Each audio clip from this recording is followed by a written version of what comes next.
नमस्कार, हुनीस किचनमध्ये आपलं स्वागत आहे. पहा, आज आपण काय बनवणार आहे ते पाहूया. चला किचनमध्ये आपण बघू काय बनवायचे ते.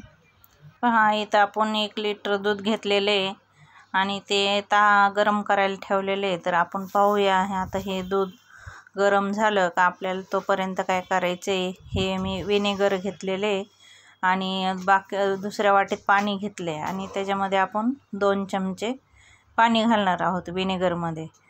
आणि आपलं दूध आता छान उकळले. दूध आपलं उकळलं का थोडंसं हलवून घ्यायचं. त्याच्यानंतर आपण हे विनेगर जे आहे ना ते त्याच्यामध्ये घालणार आहोत.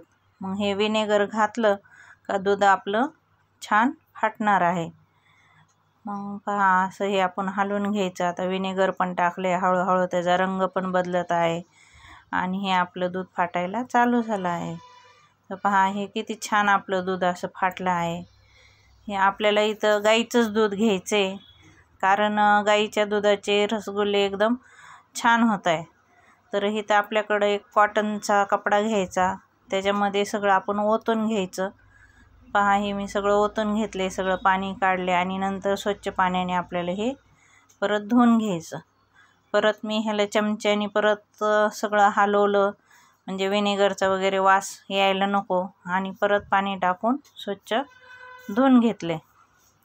नंतर आपल्याला हे सगळं एक जागेवर गोळा करून आपल्याला छान ह्यातलं सगळं पाणी काढून घ्यायचं. छान असं पाणी काढून आपल्याला हे पिळून घ्यायचे सर्व. पहा, इथे मी सर्व पाणी काढून घेतलेले आणि इथे आता एका पातेल्यामध्ये 1 वाटी साखर घेतली आणि आपल्याला ह्याच्यामध्ये 2.5 वाट्या पाणी घालायचं आणि ह्याची आपली चाचणी बनवायला ठेवायची. तर पहा, हे आपण गॅसवर आता ठेवलेलं आहे. आपली चाचणी पण होत आलेली आहे. चाचणी आपली छान उकळली का मग गॅस आपल्याला बंद करायचा. ही मी दुसऱ्या पातेल्यामध्ये परत 1 वाटी साखर घेतली आणि 5 वाट्या आपल्याला त्याच्यामध्ये पाणी घालायचं.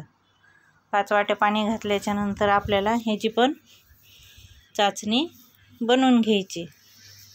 पहा, आपल्या 5 वाट्या पाणी घालून झालं. आता आपल्याला ह्याला पण गॅसवर ठेवायचं आहे.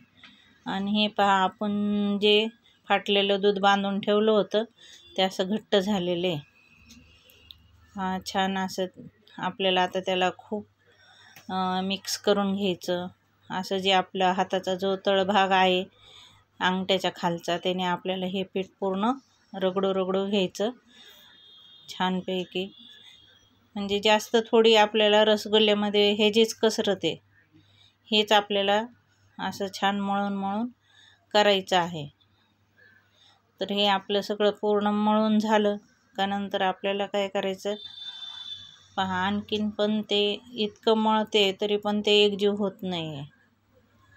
छान असं कुणी ह्याच्यात मैदा पण घालतं किंवा कॉर्नफ्लॉवर घालते, पण मी तर काहीच घातलेलं नाही, कारण हे मी उपवासासाठी बनवत आहे. पहा, छान आपलं मऊ लोण्यासारखं पीठ झालेलं आहे. त्यानंतर आपल्याला हे असे छोटे छोटे गोळे करून घ्यायचे पूर्ण ह्याचे, म्हणजे कुठं पण असे त्याला भेगा वगैरे नाही पडल्या पाहिजे. छान पीठ मऊ झालं तर आपले रसगुल्ले छान बनतात. पहा, हे आपण गोळ्या ह्याच्यात किती छोटे छोटे बॉल टाकले. नंतर पहा तुम्ही, छान आपले असे बॉल करून सगळे टाकून द्यायचे आणि त्याच्यानंतर झाकण ठेवायचं. 20-25 मिनटं छान झाकून ठेवायचं.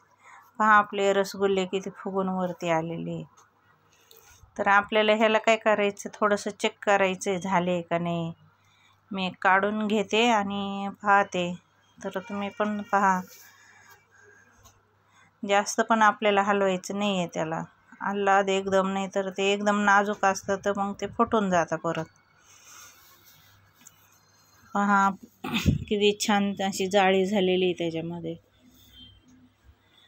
आणखीन 5 मिनटं होऊन द्यायचे आणि नंतर आपल्याला काय करायचे, गॅस बंद करून घ्यायचा आणि नंतर आपल्याला हे एक रसगुल्ले सगळे काढून घेऊन आपण जी दुसरी चाचणी बनवलेली आहे ना, तर आपल्याला हे त्याच्यामध्ये घालून घ्यायचे. घट्ट जी आपण चाचणी बनवली आहे त्याच्यामध्ये. आणि पहा, आपले रसगुल्ले किती सॉफ्ट झाले, किती छान असा रस त्याच्यातून निघतोय. आणि पटकन करायचं आणि खाऊन टाकायचं. व्हिडिओ आवडल्यास लाईक सबस्क्राईब करा.